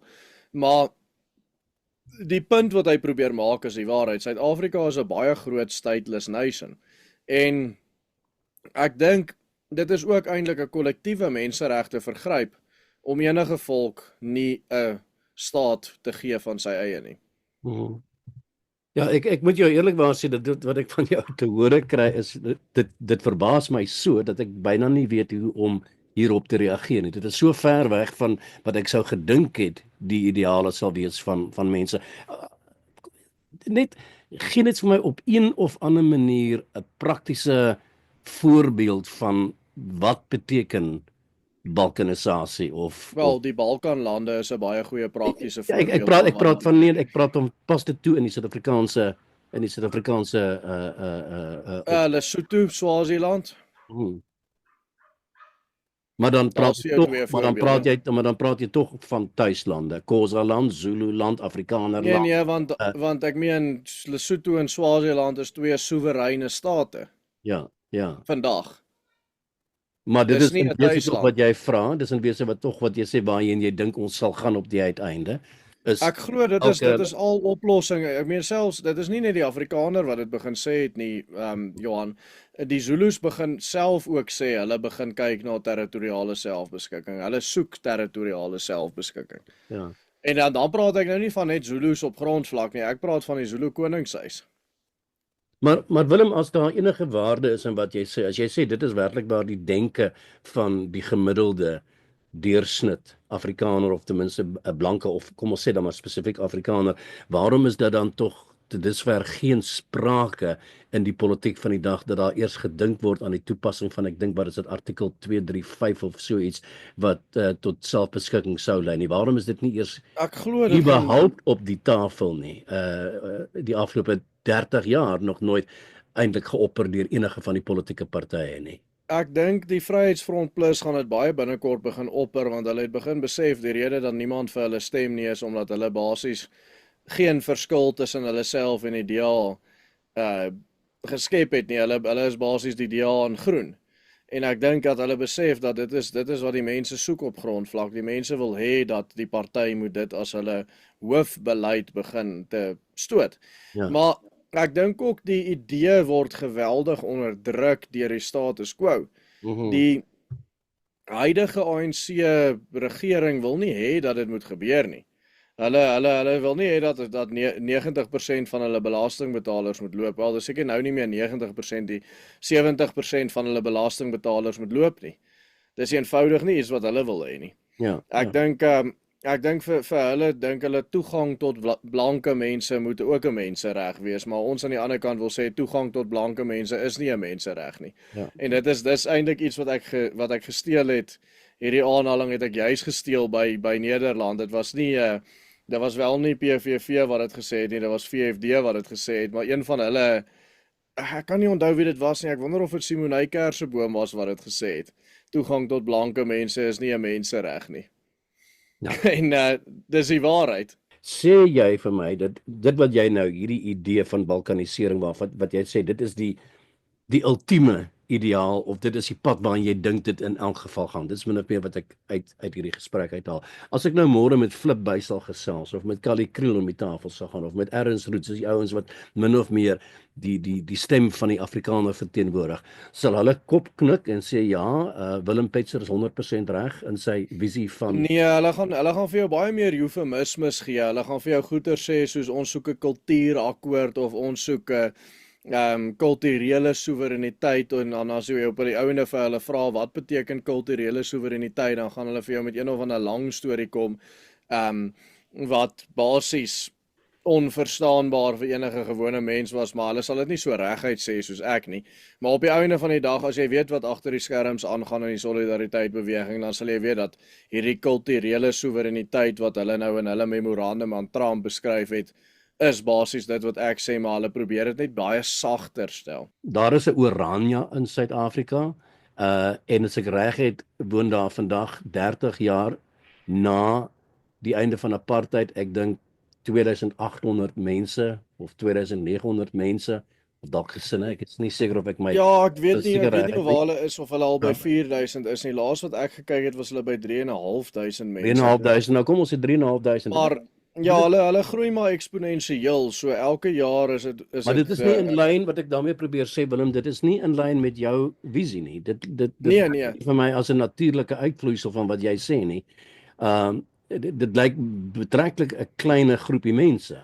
Nee, verseker, ek dink meeste van ons en ek en Kluis wil nie in die middel van die woestyn gaan bly net om weg te kom van Suid-Afrika af nie. Ek dink om eerlik met jou te wees, ek ondersteun die Orania idee en die ideaal, maar dit is net belaglik dat daar verwag word dat ons as Afrikaners as 'n geheel nou woestyn toe moet trek. Ja. Ons is nie woestynmense nie.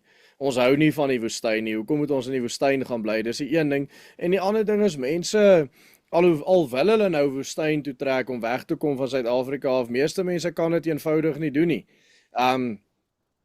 Meeste mense moet na 'n plek toe trek waar hy kan werk. Ja. So as jy gaan kyk na Orania as 'n geheel, daar's basies 3 groepe mense wat bly in Orania. Daar's ou mense wat afgetree is en hulle bly basies in die aftreeoord in Orania. Dan is daar baie arme mense wat soontoe getrek het omdat hulle geen ander heenkome gesien het nie en nou bly hulle daarso in die arm deel van Orania en dan is daar baie ryk mense wat soontoe getrek het want hy kan op sy jonge rug ouderdom, ek praat van ouens in hulle 40s, 30s, 40s, dalk selfs 50s, wat 'n baie groot finansiële sukses gemaak het en hulle kan op 'n manier al hele besigheid skuif Orania toe. Daar's byvoorbeeld ouens wat fabrieke gehad het in die Kaap wat geskuif het Orania toe wat ek van bewus is en so aan. Maar daar is nie regtig middelklas mense wat Orania toe gaan tensy hy soontoe gaan na hy afgetree het nie. Ja. En ek dink enige iemand sal besef dat die middelklas is omtrent 90% van die Afrikaner. So ek dink daai twee goeders wat saamwerk, die een kant die feit dat niemand in die middel van die woestyn wil gaan bly nie en aan die ander kant dat daar nie regtig werksgeleenthede vir blankes daarso is nie, maak dit baie moeilik veral in die beginstadium. Natuurlik as die dorp groei en hy bereik sê nou maar 15-20.000 mense. Van daar af kan hy nou baie groter word want dan skielik kan daar nou dalk 'n aantrekkingskrag vir die middelklas wees om soontoe te gaan. Ja. Maar ongelukkig vandag is dit net nie moontlik nie. Dit is jy kan nie die mense uit Pretoria uit sê jy nou moet die hele Pretoria Orania toe trek nie. Dit gaan eenvoudig nie gebeur nie. As 'n mens dan kyk na bewegings soos Cape Exit byvoorbeeld, is dit 'n voorbeeld van die proses wat jy dink besig is of sal verder ontplooi word in die toekoms van Suid-Afrika? That's not majority. It's not majority. It's not a majority. That's the largest. The excitement continues. We have another debate on the issue of Cape independence. How long are we going to have to suffer? I mean, you as the ANC have stolen so much money over the last 30 years. And once again, we're going to be answering and asking some very important questions. The ANC, the biggest group of terrorists that you can get. Is South Africa a failed state? Ek dink Cape Exit is 'n beweging wat geweldige steun alreeds het, veral van, soos ek sê, die meer intellektuele mense in die samelewing af. En ek dink omdat Cape Exit alreeds baie meer steun het, is dit dalk 'n beweging wat baie meer verder gevorderd is. Maar aan die ander kant het hulle nou weer hulle eie uitdagings en hulle uitdagings is omdat hulle nie 'n kulturele of etniese bindende faktor het nie. Albindende faktor ekskuus.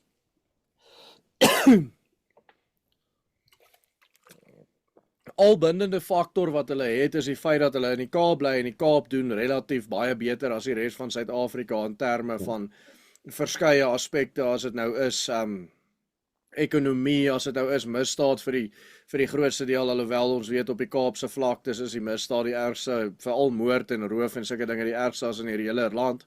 Maar in elk geval, hulle bindende faktor is basies net die Kaap doen beter as die res van Suid-Afrika. Hulle het nie 'n dieper etniese of kulturele bindende faktor nie.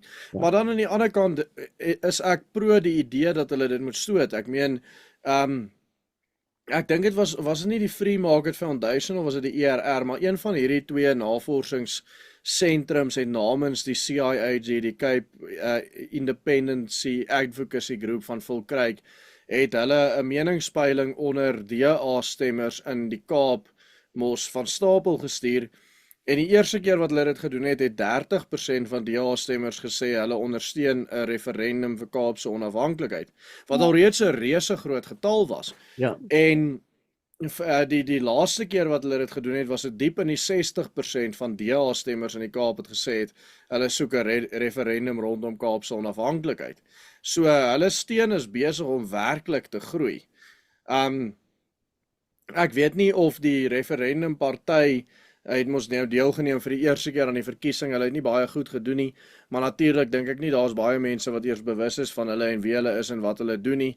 Hulle bemarking was maar swak, is maar baie moeilik vir enige klein politieke party in Suid-Afrika om deur te breek tot daar waar hulle raak gesien word as 'n moontlikheid om voor te stem. Maar die feit van die saak is die CIAG is natuurlik nie 'n politieke party nie, dis 'n drukgroep en hulle voer druk op die DA uit en dit lyk of die DA en die DA-stemmer in die nabye toekoms moontlik gedwing sal word daartoe om so 'n referendum te sal moet ondersteun. Ja, en jy is oortuig daarvan of jy dink wel dat die Vryheidsfront sal in die komende maande of jare wel terugkeer na die verdere ontwikkeling van die moontlikhede rondom 235 te bespreek? Nee, verseker ek glo dit sal gebeur. Ek meen Dr. Corneille Miller wat nou die nuwe leier van die Vryheidsfront Plus was, het die artikel 235 van die grondwet geskryf en artikel 185 van die grondwet geskryf. Ja. Ek het toevallig vanoggend op Facebook gekyk, Dan Rood het daar 'n verwysing gemaak na die koms van die kantonstelsel in Suid-Afrika.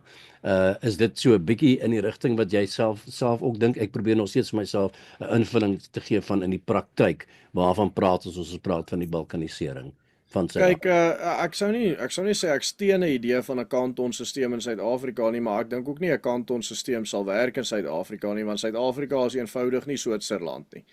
En die rede hoekom die kantonstelsel in Switserland so goed werk is juis omdat die verskillende kantons het geweldige nabye etniese en kulturele waardes aan mekaar, en aan die ander kant is hulle ook in terme van ekonomiese ontwikkeling en welvaart baie naby aan mekaar. Dit is nie die ongelykheid wat jy in Suid-Afrika het jy nou nie in Switserland tussen die kantons nie.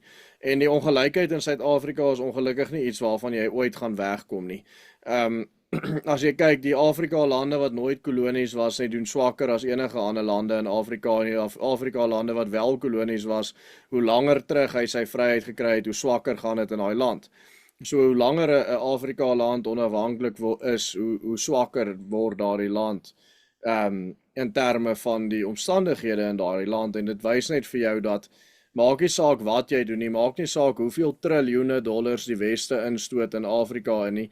Al wat gebeur is daai triljoene dollars word gebruik om vir 'n paar chiefs hulle geweldige dierkarre en hulle dierhandsakke en hulle dierklere te koop, en op die ou einde van die dag word dinge net al hoe swakker en swakker in Afrika, en die derde wêreld word net al hoe meer derde wêreldagtig in Afrika. Ja. Maar Flip Buys het een keer juist gesê van solidariteit dat, hy het dit nie een keer gesê nie, hy sê dit gereeld, ons Afrikaners is 'n eerste wêreld volk wat homself vasgevang voel in 'n derde wêreld land. Ja. En ek dink daardie eerste wêreld volk wat hy daar beskryf, gaan op 'n stadium sê hy is nou moeg daarvoor om deel te wees van hierdie derde wêreld land. Hy sal eerder vir homself 'n eerste wêreld land wil bou van sy eie.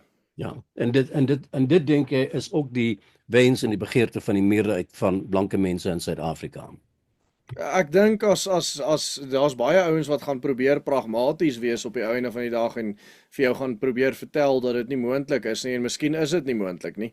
Maar op die einde van die dag dink ek dat as jy vir enige persoon daai keuse kan gee van as jy nou 'n ligskakelaar aanskakel en as jy daai knoppie druk, dan is daar totale soewereine onafhanklike territoriale staat vir Afrikaners, dan sal daar bitter min wees wat dit nie wil doen nie. Ja, kom ek vra jou hierdie vraag. Dit sluit aan by hierdie gedagte van jou nou. Die afgelope 30 jaar het ons forme van die skep van 'n nasionale identiteit gevind. Nee. Dus nie volgens jou. In ons omgang met mekaar as verskillende volkere in Suid-Afrika, is daar enige vorm van 'n proses van sosiale integrasie of integrasie op watter vlak ook al wat gebeur of besig is om te gebeur of kan gebeur in Suid-Afrika? Die streep van die reënboog. Kyk, die politieke partye van hulle, soos byvoorbeeld spesifiek partye soos die DA en tot 'n mate die ANC ook, en die totale van die hoofstroom media het hulle absolute uiterste bes probeer om hierdie illusie te skep dat dit wel so is. En Johan, dis eintlik so belaglik, nê. Dat hulle daarso is byvoorbeeld hierdie betaalde akteurs wat letterlik betaal word om na 'n rugby game toe te gaan. Ja. Dan is dit nou hierdie redelike vet swart vrou, stereotypiese swart vrou en hierdie stereotypiese swart man met die uittande. Ek weet nie of jy hulle al gesien het op die TV nie. Hulle word altyd ja, hulle word altyd afgeneem en dan is hulle op die TV ook net om te wys hier's nou vir jou Springbok ondersteuner. So dit is eintlik so belaglik dat hulle letterlik betaalde akteurs wil stuur na 'n rugby game toe om rugby te probeer die illusie skep dat rugby is nou hierdie plek waar ons saam staan as 'n nasie. Ja. Maar as jy op die ou ene gaan kyk en jy woon enige rugby wedstryd by woon die wedstryd by Loftus of Ellis Park of waar ook al die WP nou speel vandat hulle nie meer op Lieweland speel nie. As jy daar gaan sit, sal jy sien dit is letterlik net 99% blanke mense. In die Kaap sal jy wel nog kleerlinge kry wat dit ondersteun, maar in Pretoria sal jy nou natuurlik baie min kleerlinge kry, omdat die maar net baie min kleerlinge is. So op die einde van die dag gebruik hulle iets soos rugby, wat ek wil amper sê, 'n sport is wat deur blankes ondersteun word om hierdie illusie te probeer skep daarvan, en dit gebeur eenvoudig nie. Aan die ander kant, iemand soos Driekus Du Plessis, is al ook 'n klomp betaalde akteurs wat nou betaal word om nou te gaan cheer vir hom, wat nou swart akteurs is, wat hulle nou wil maak asof hierdie swart mense so agter Driekus inval as Suid-Afrika, en ons is Suid-Afrikaners wat vir Driekus ondersteun, en toe gaan Driekus net na Trump sy uitspraak oor Suid-Afrika gemaak het, en hy dra 'n Trump hemp, en jy moet sien wat se bloedbad dit toe nou is op sosiale media, soos wat die swartes hom nou uithaal en vir hom nou allerlei dinge toesnou wat jy nie eers in 'n ordentlike geselskap sal wil noem nie. So, en dit is die sport is 'n baie groot faktor van wat gebruik word om hierdie illusie te skep van 'n nasionale identiteit, maar natuurlik is daar ander plekke ook wat 'n nasionale identiteit geskep probeer word. Maar Johan, as jy vandag Suid-Afrika toe kom, en ek vat jou net uit vir 'n bier, hier in Pretoria of in die platteland, dan gaan ek jou vat na een plek toe en jy sal net blanke mense in daai plek sien. Of ek sal jou na 'n ander plek toe vat en jy sal net swart mense in daai plek sien, en daai twee plekke sal nog langs mekaar wees. Dis hoe ver verwyderd die identiteit tussen swart en blank in Suid-Afrika tot vandag toe nog steeds is. En jy hoef my nie te glo nie, maar ek kan dit vir jou wys. Dis nie baie moeilik om dit vir jou te wys nie, en dis nie eers asof daar enige formele ooreenkoms is dat hierdie is nou ons kroeg en daai is nou julle kroeg nie.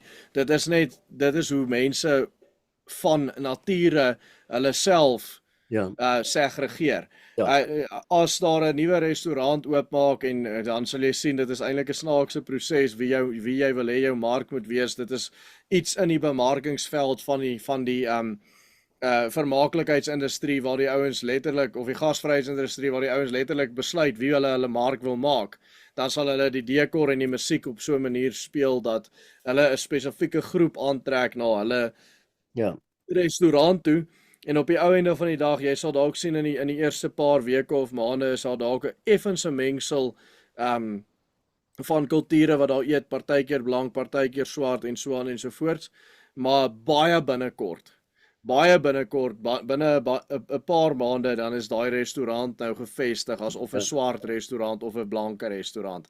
En as eers gevestig is, dan bly dit so. Die illusie word baie aan ons hier in die buiteland, en aan my wat hier in Europa sit geskep, van die idee van in ons harte is die reënboogvolk is nog 'n realiteit. Ons hou van mekaar, ons is lief vir mekaar, ons kom by mekaar uit, ons drink, ons eet saam. Dit sê jy vir my is nie die waarheid nie. Ek gaan dit verder kwalifiseer. 'n Baie goeie vriendin vir my is 'n dokumentêrmaker en sy tans in Suid-Afrika, en ek het gisteraand met haar gepraat op WhatsApp weer, en sy sê eintlik in wese, dis 'n Nederlandse vrou, sy is gebore in Suid-Afrika maar woon in Amsterdam haar hele lewe lank, maak films oor Suid-Afrika, verskriklik lief vir Suid-Afrika, hou baie van ons mense. Dis iemand wat werklik met 'n sagte hart na ons kyk. Sy sê vir my, weet jy Johan, mense bly nog steeds, en sy gebruik die woord bubbles, elkeen in sy eie borreltjie. Dus wat ek daar uithaal vir my is 30 jaar na die vestiging van die multikulturele, multirasiale nuwe Suid-Afrika, is daar eintlik nog steeds op grondvlak in werklikheid 'n land wat 'n mens sou kon, as jy wou, 'n apartheidsland. Mens kan amper sê dit is 'n tipe van willekeurige apartheid. Apartheid uit eie keuse uit, Ja.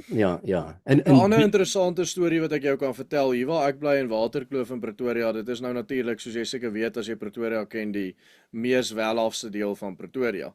En interessant genoeg, die mense wat in die baie welafgedeeltes bly, is oorwegend liberaal, waar die mense wat meer openlik, ek wil amper sê openlik regs is, sal meer middelklas na laerklas mense wees. En dis interessant want hier sit jy nou saam met al hierdie ryk tannies op 'n WhatsApp groep. En hulle sal baie van hulle ken ek persoonlik al vandat ek nog in doeke was en ek weet wat hulle politieke opinie is wat hulle uitdra na buite toe. Maar laat daar nou net 'n ou langs die pad sit wat nie blank is nie. Dan sien jy hoe gons daai WhatsApp groep. Ja. Bravo mail on the street corner. Graham is nou die hoof van sekuriteit in die buurt. Graham, please check out ASAP. Bravo mail on street corner. En dan is dit juis die mees liberale Engelse tannies wat dit sê. So hulle sal daai beeld nou buite uitstraal van reënboognasie, maar as hy voor hulle huise dan raak hulle paniek bevange. Ons is al uit tyd, Willem. Ek vind dit 'n fascinerende gesprek en 'n regtig baie insiggewende gesprek. En jy bevestig eintlik baie dinge wat ek hiervan uit Nederland eintlik self vir myself min of meer al kon gesien het. En waarvan ek bewus is. Onder andere wat ons daaroor gepraat het, die ideaal van die reënboognasie is alles baie mooi en netjies, maar mense kies tog nog om in hulle eie buurt te gaan bly by mekaar, onder mekaar, waar mense mekaar ken en mekaar se kulture deel, of jou geloofsvertuiging of jou kyk na die wêreld of wat ook al. Dat daar is goeie rede waarom die multikulturele idee maar altyd eintlik 'n soort 'n droom sal bly, dink ek, in die werklike wêreld. My vraag is net, wat doen ons met die realiteite waar binne ons lewe? Ons lewe nou in Suid-Afrika. Ek het nou vir iemand gesê, Julius Malema kan maar die blanke Suid-Afrikaner wegwens soos hy wil, maar hy raak nie ontslaaf van hom nie. En terselfdertyd is dalk 'n baie platvloerse ding om te sê, die blanke Suid-Afrikaner kan maar die 60 of 50 miljoen swart mense wegwens soos hulle wil, maar hulle is 'n realiteit. Ek nou sê, klink vreeslik diskriminerend en rassisties en negatief. Ek bedoel dit nie so nie, ek probeer 'n punt te maak. Nee, ek verstaan 100% die punt wat jy probeer maak.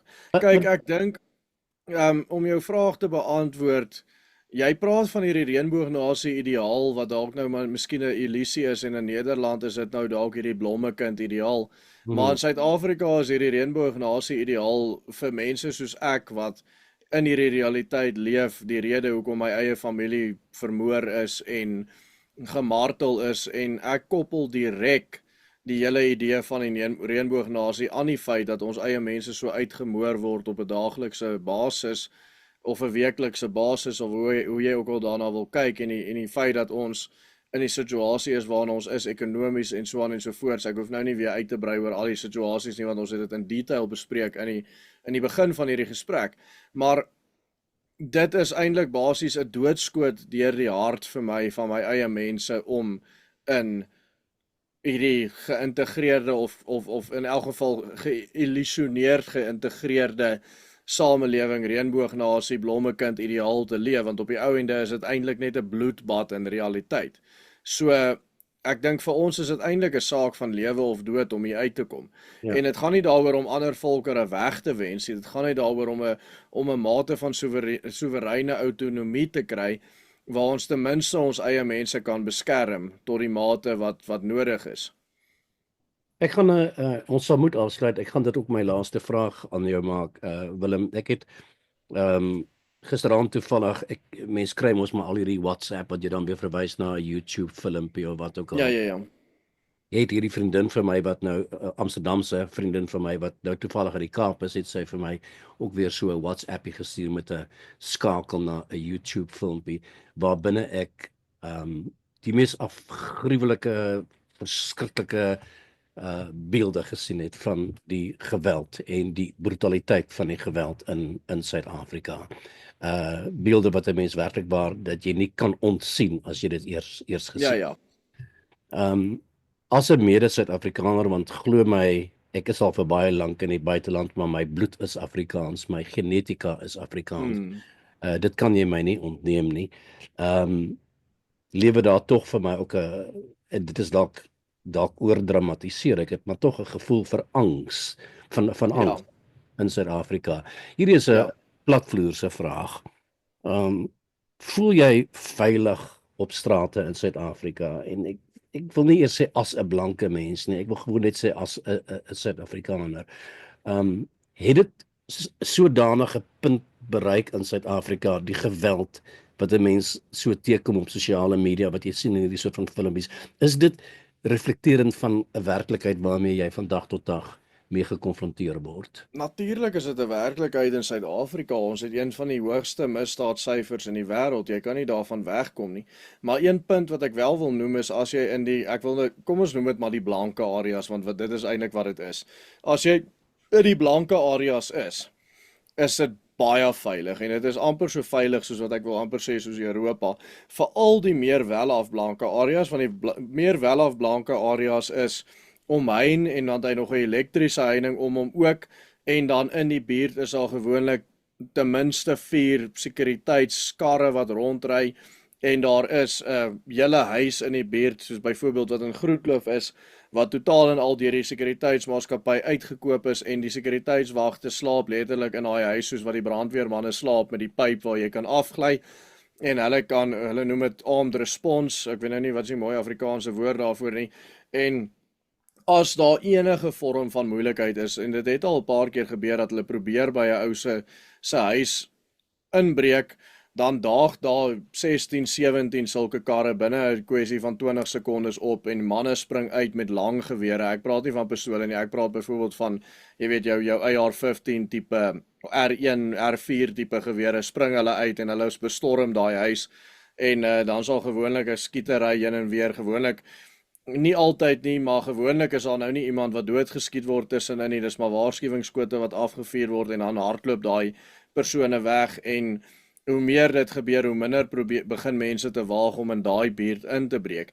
So ek dink veral in die meer wel-af areas van 'n plek soos Pretoria, waar daar sekuriteit, privaat sekuriteit soos dit is, gebeur hierdie dinge bitter selde en ek wil dit amper vergelyk met Europese misdaadsyfers wat hier aan die gang is. Maar dan natuurlik as jy in die Kaapse vlakte ingaan of jy gaan in die swart areas in, dan is die misdaad so erg deur die dak dat dit amper onleefbaar daar is.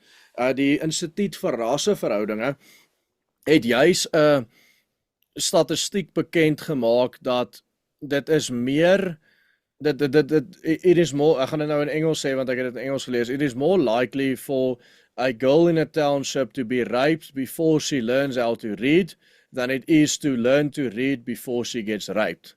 Dit is hoe erg die misdaad in die plakkerskampe of in die swart areas is. So natuurlik, soos ek sê, dit is maar 2 wêrelde, 'n eerste wêreldvolk binne 'n derde wêreldland. Willem Pitzer, hierdie gesprek is vir my nogal verbuisterend, insiggewend en baie om oor te reflekteer. Vreeslik baie dankie hiervoor. Ek sê jou graag weer wil uitnooi om nog 'n paar areas te verken as jy tyd aan my sou kon afstaan. Enige tyd is baie lekker om te gesels. Maar ek wil jou werklik baie dankie sê vir werklik baie insiggewende gesprek. Wat baie stof tot nadenke is. Baie dankie vir hierdie gesprek.